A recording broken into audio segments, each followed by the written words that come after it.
Isang patay sa sunog sa Barangay Pasong Putik, Quezon City kaninang madaling araw. May unang balita live si James Agustin. James.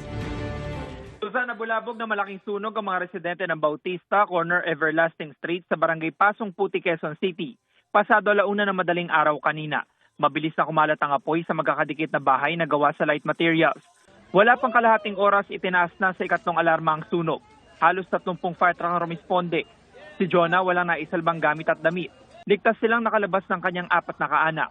Ayon naman sa Barangay Pasong Putik, isang lalaking 52 anyos ang namatay matapos masuffocate. Ang lalaki ay tumutulong daw noon sa pag-apula ng sunog sa bahay ng kanyang kapatid. Ang isang pamilya naman namatayan ng alaga nilang aso sa kasagsagan ng sunog. Mag-alas 3 sa madaling araw na maapula ang sunog. Ayon sa Quezon City Fire District, 15 bahay ang natupok. Apektado ang 25 pamilya. Inimbestigahan pa kung saang bahay nagsimula ang apoy at kung ano ang posibleng sanhi nito. Isang fire volunteer ang nasugatan sa insidente. Inaalam pa ng mga otoridad ang kabuuang halaga ng pinsala. Narito ang kanilang mga pahayag. Pagkagising ko po, nakita ko na po yung apoy sa bintana. Nagsigawan na yung mga tao sa likod. Tapos parang naano na po ako, nataranta na ako. Wala na ako naisalba kahit anong gamit. Hirap po talaga sir pagsimula ulit. Pumasok daw po si tatay sa loob.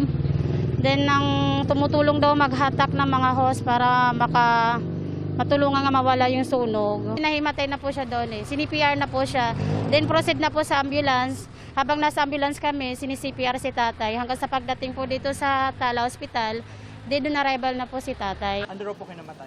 Yun nga po, suffocation nga po. Yung papunta rito sa sunog natin, makitid po talaga. Tapos may mga double parking pa po na nakapark sa kalsada. So mabilis natin tinaas sa alarma sa third alarm yung sunog para po maapula po natin kagad. Yung mga kasama po nating bumbero naglatag po na lang po ng maraming hose kasi nasa loob po banda yung area ng origin ng sunog. Samantala Susan, tumanggi muna ang mga kaanak na nasawi sa sunog na magbigay ng pahayag. Yamanilitas mula rito sa Quezon City, James Agustin, GMA News.